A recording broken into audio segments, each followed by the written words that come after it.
Clubhouse Games 51 Worldwide Classics is the video game we'll be reviewing today. And today, I'll be taking a bit of a different approach to reviewing. I will first give my overall opinion and talk about the technical aspects of this game, and then do sort of a micro review for each game in the collection. So, starting with the more technical side then. This game looks pretty good. The graphics are sharp and clean, but they ought to be given you're simulating a tabletop game. It seems to be going for a realistic aesthetic with its lighting. Clearly the Switch is a bit too limited graphically to try and go for this aesthetic, but the fact that these are almost all plastic pieces being portrayed here, and that the game doesn't try to step out of its bounds by having weirdly rendered humans, definitely helps. In fact, all characters or humans in this game are represented as sort of humanoid board pieces, which fits with the themes. It overall looks nice. It's not the nicest looking game, as it is plain in a lot of ways, but it also gains from being clean and aesthetically pleasing enough, I think. Important to note that this isn't Wii Sports, even though they do feel very similar spots in the market, being collections of games that are simple to understand, even to people who usually don't understand video games. But the big difference here being Wii Sports mostly focused on emulating physical games in an arcadey way and simple way with simple movements, while Clubhouse Games is mostly simulating board games and card games exactly as they are, which, while most people may know how to play these games, the barrier of having to play them with a controller is actually a little bit bigger than you might imagine for someone who doesn't play video games at all. But speaking of the gameplay and how the game controls, it's actually pretty good, allowing you to play with the controller or half the controller for local multiplayer for most games, and letting you use touch controls as well for a lot of them, which is especially useful for some card games. They are intuitive and also flexible enough that I have no real complaints about, even though I know most people don't enjoy playing with one Joy-Con, but I'm always glad that's an option. Now, two things I want to talk about before going into each individual game is one, the tutorial system. This plays out automatically as you enter each game and gives you a brief explanation of the game. This varies in quality, and I will address that as we go along, but overall, I do like that it is here, given you are bound to just not know a lot of the games in this series, especially the more traditionally Japanese ones. The second thing I want to address is the world map or guide world. This mostly serves to set yourself up on the map as a player and also finding other characters that will usually be recommending you games to play, certain types of games based on a certain criteria, like games based on sports or games focused on high scores, for example.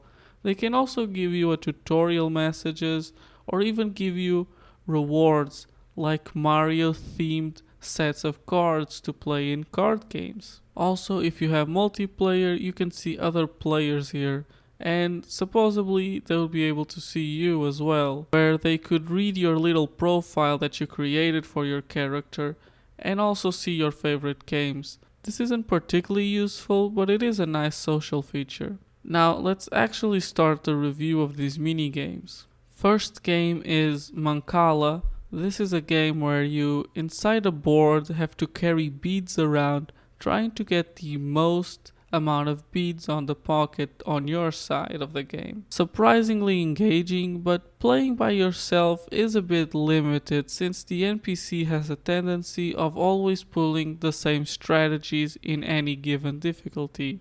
And for multiplayer, it can be a bit annoying for the losing person, as it's usually very clear who's going to win 5 to 10 moves before the game even ends, which is a bit tedious. But I still enjoyed this one.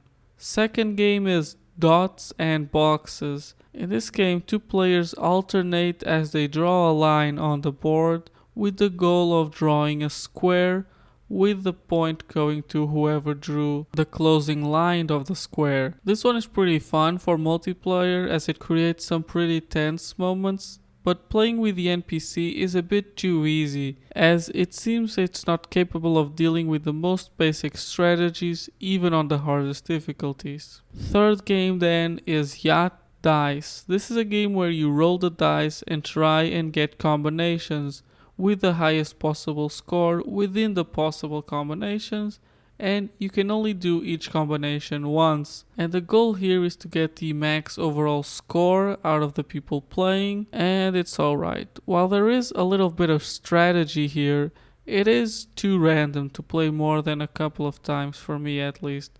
Against the NPC especially, it's just somewhat boring after the first time. And I think the game knows it, as it gives you the crown for completion after a single game won.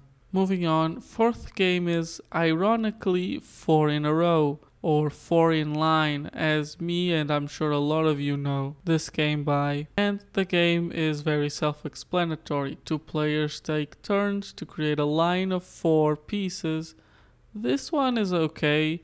I've never been a huge fan of it, nor am I particularly good at it, and I found that starting at the hard difficulty, it already started to be enough challenge for me on the NPC difficulty, so this one seems to be fairly well paced, I guess, and there is challenge there, if that's something you're looking for. Fifth game then is Hit and Blow. In this game, a player sets a color code of 4 and you have to guess in a certain amount of tries, having hints to whether you have guessed the color or if you have guessed the location. I actually had a similar game to this as a kid, so I already knew the basic strategy, and you don't really get much after a couple of plays, even in the harder difficulty, which allows for repeating colors, and the multiplayer is just a bit boring, as one of the players just sits there and watches. Sixth game is 9-Man Morris. In this game you take turns trying to create lines of 3 with the beads,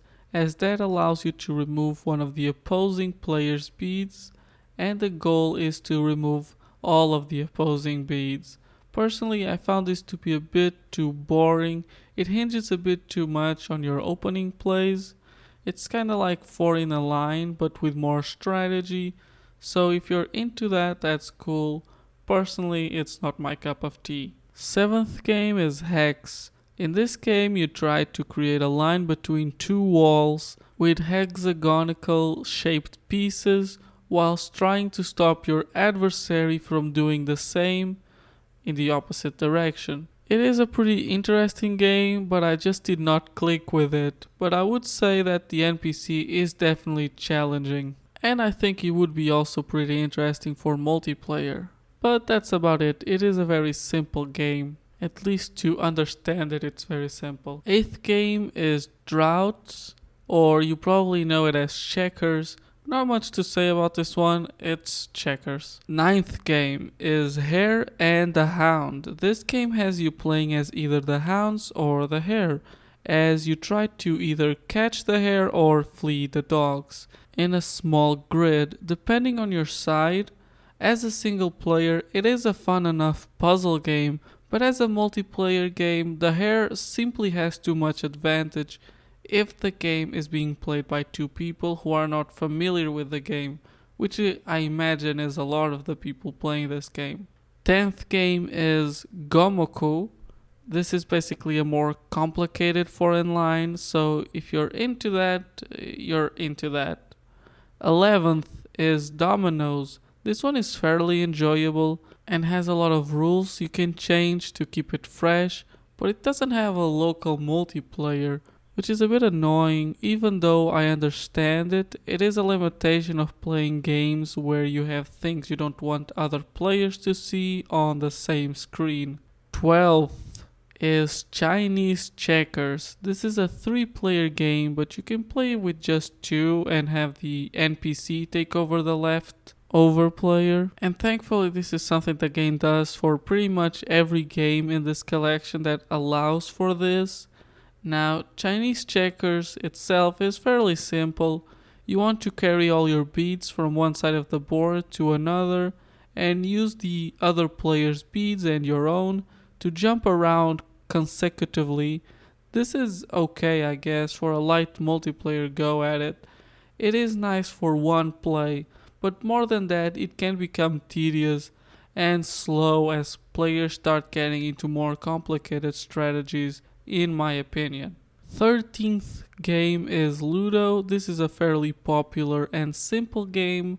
Basically, your goal is to get all your pieces to a safe zone on the middle of the board, but to get there, you have to take the long way around, crossing paths with players who are trying to do the same thing, and they can reach you and send you back to your starting point.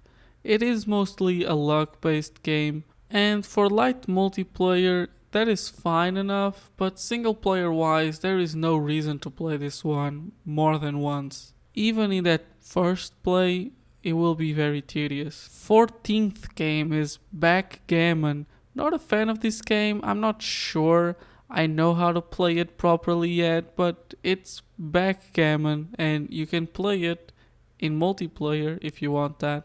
15th is Renegade. It is not a TikTok dance that represents the mindless entertainment that keeps normative middle school girls happy. It is a board game for boomers. Anyways, bad jokes aside, this is a game about placing pieces on the board and trying to make your piece the dominant color on the board. As pieces change color when a side and its opposite side of a piece are occupied with the other player's color. This also working if it happens for a line of pieces that are all the same color, creating situations when you can really turn the game around. It's a classic game and it's good for either multiplayer or even single player if you're into that, even if this game isn't really my cup of tea personally. 16th, chess. 17th, it's kinda like chess but slightly different. It's called shogi. The tutorial does a good job at teaching you the basics, and there is an assist mode that tells you which plays you can actually do.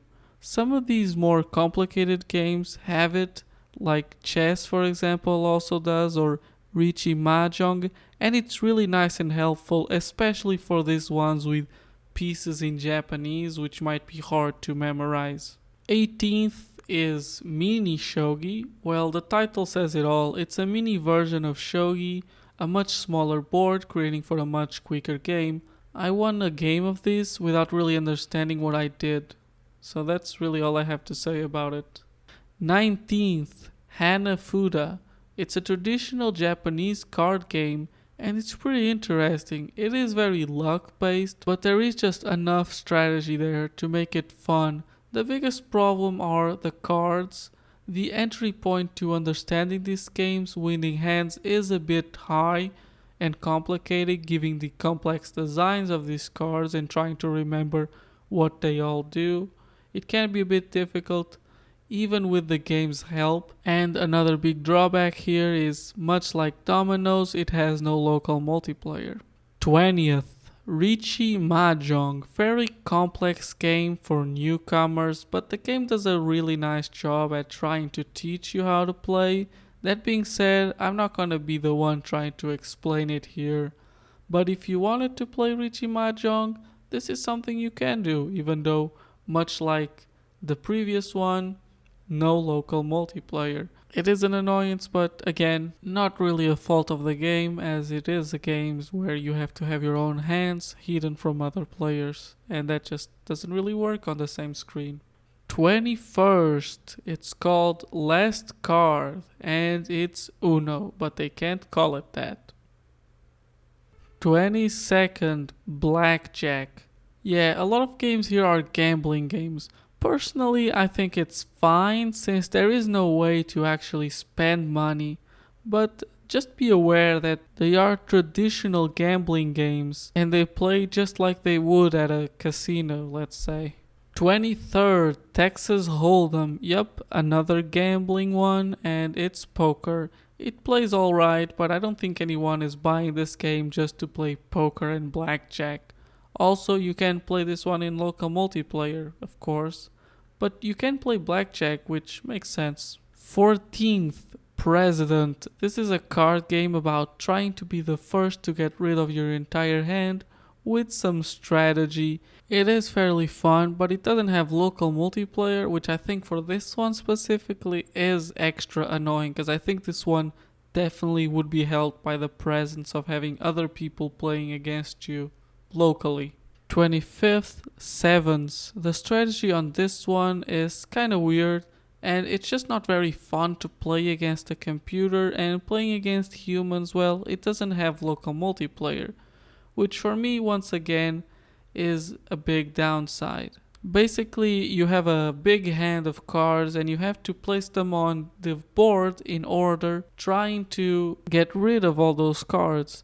But I found that it's basically the try to figure out what your opponent's hand is, the game, with a lot of luck involved, and that just isn't very fun against NPCs. 26th, Speed, a card game that's more focused on your skill and reaction time as you and your opponent compete to place cards on the two piles in front of you in order. Basically, you're just trying to be faster than your opponent in trying to get rid of all your cards. And because of that, playing against the NPC is really just a test of your reaction time as you up the difficulty. And playing it against humans would probably be more fun, assuming they're within a very similar skill level to you, or else I think it would just be a somewhat frustrating experience. 27th, Matching Cards. Well, everyone and their grandma has played this game, so I'm not gonna bother explaining it, but still, I will say you can use unique Mario cards, which makes it a little bit more interesting than the bland number cards.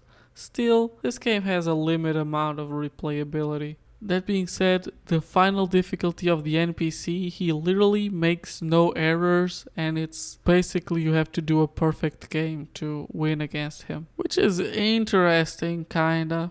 28th, War, the card game I played a lot as a kid, but with different rules that made the game go for much longer than it does here. Here it's short, which helps. I don't want to be stuck in a game for too long, which I found was a problem with having games like chess and Richi Mahjong here, but making War shorter here definitely helps it for that more laid back party multiplayer experience. As a single player though, given its reliance on luck, there's not much reason to play like that. 29th, Takoyaki. Same thing I said for the 28th. It's a luck-based game, fun and quick for multiplayer, but not engaging enough to play by yourself.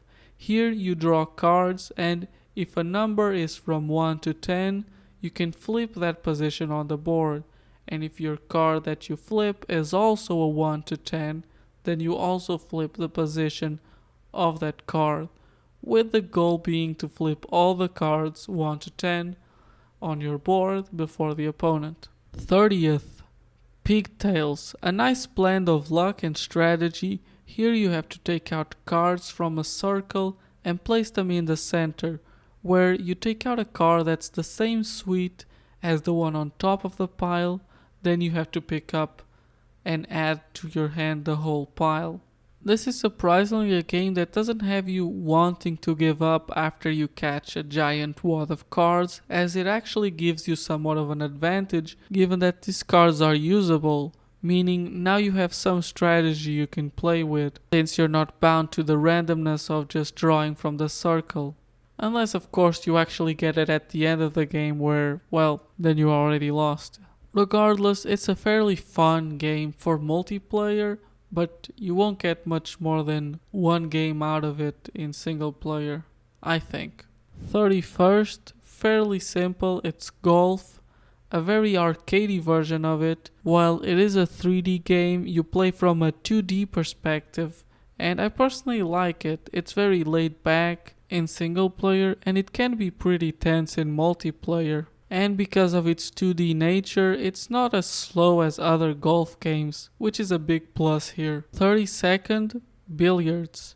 If you've played 8-ball pool on your phone, you know how this game plays. In fact, I found this one to even be easier than the phone version, even when using a controller. It just feels very easy to pocket balls in this one. Regardless, there are 3 different modes, 8 and 9 ball and simple rules to play, which is not a big variety, but it's enjoyable enough for both multiplayer and single player. And like I said, it being too easy for me makes it not be particularly the best pool game out there, but I am glad that it is here. And saying that this is not the best version there is actually something that goes for a lot of the games on this collection, which is a thing with collections, I guess.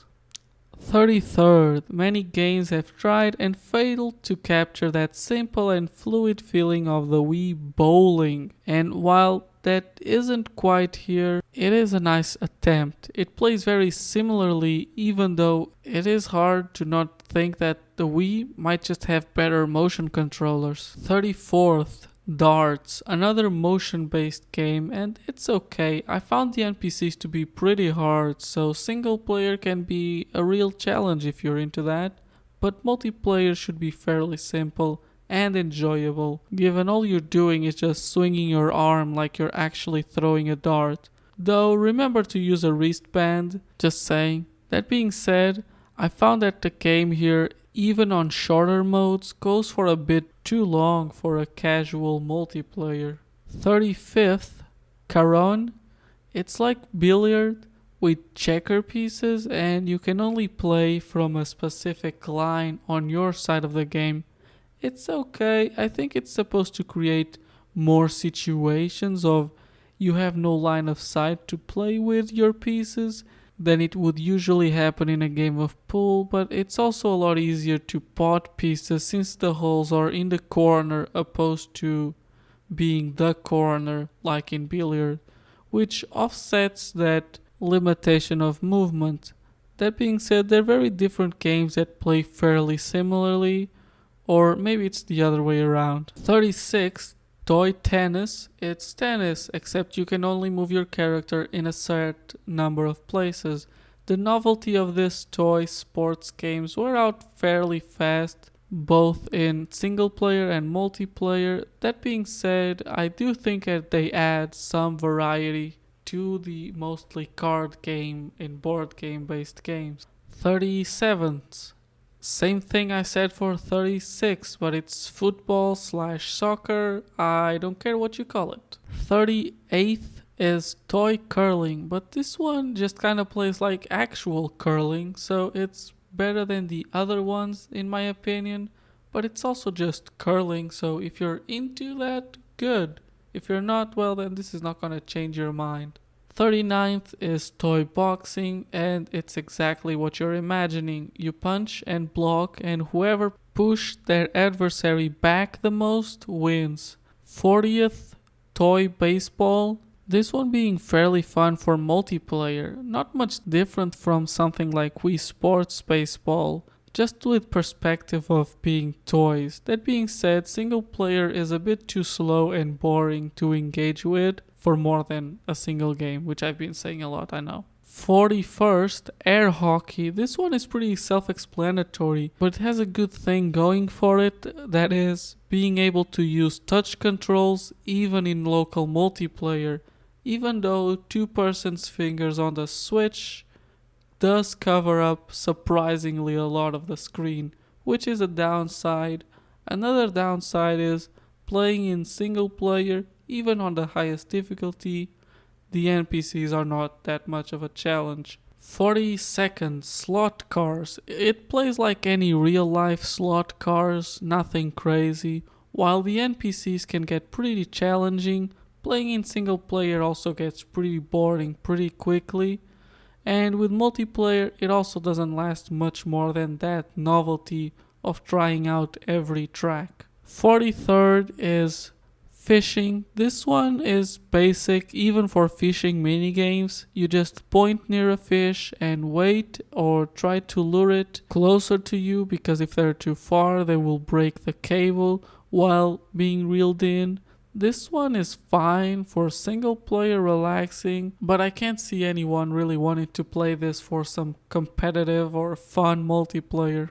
44th, Battle Tanks, this one being about tanks fighting each other, I know, to try and rack up points by destroying other tanks. It's pretty fun in multiplayer, especially with how you have two attacks, one normal attack that ricochets on walls and another one that can go over walls, adding some needed strategy to it. That being said, single player, the NPC is a bit just too brain dead to be worth playing against. 45th, Team Tanks, much like 44th, but this one focused on co-op, having you doing a few missions. This is nice, but there just isn't enough here, with only a few levels and the size of each of them is hardly any bigger than your regular fighting arena from the battle tanks. 46, shooting gallery targets show up on screen and you gotta shoot at them. I know, very deep, I know. But this one is made fun simply by being able to use motion controls, turning it into a simple type of light gun game, but it's also a bit too simple visually, as there just isn't enough cool things to shoot at, I guess. 47th, 6-ball puzzle. This is the blurred line between Puyo Puyo and Tetris. The game has you placing triangles of 3 balls to create lines of 6 uninterrupted balls of the same colors, and certain shapes will create hazards for your opponents to deal with. Playing single player and multiplayer are fine, but it could have really used a regular high score mode without having to play competitively against an NPC. 48th, sliding puzzle. You probably know the sliding puzzle, but here there's a twist. You have to solve it while a turtle moves along the lines you create with the sliding puzzle. Personally, I'm already bad at sliding puzzles. I know the general strategy to solve them, but I'm not beating any in any record time. And adding a turtle that moves a bit too fast for a turtle as a timer does not make me any better at this game. But that being said, if you're looking for something new in this genre of game, then this is it. Downside to this being, of course, this is a single player only game. Reaching the end now, we have the 3 last games, and this will go very quickly because 49th is Mahjong Solitaire. Single player only. 50th, Klondike Solitaire. Single player only. 51st, Spider Solitaire. Single player only. Yeah, not the best ending to a collection of minigames, but there is one more. Not numbered, the unofficial 52nd, it's the piano. Giving you access to a few keys, what you can do is join a bunch of switches together to create a full piano. Allegedly.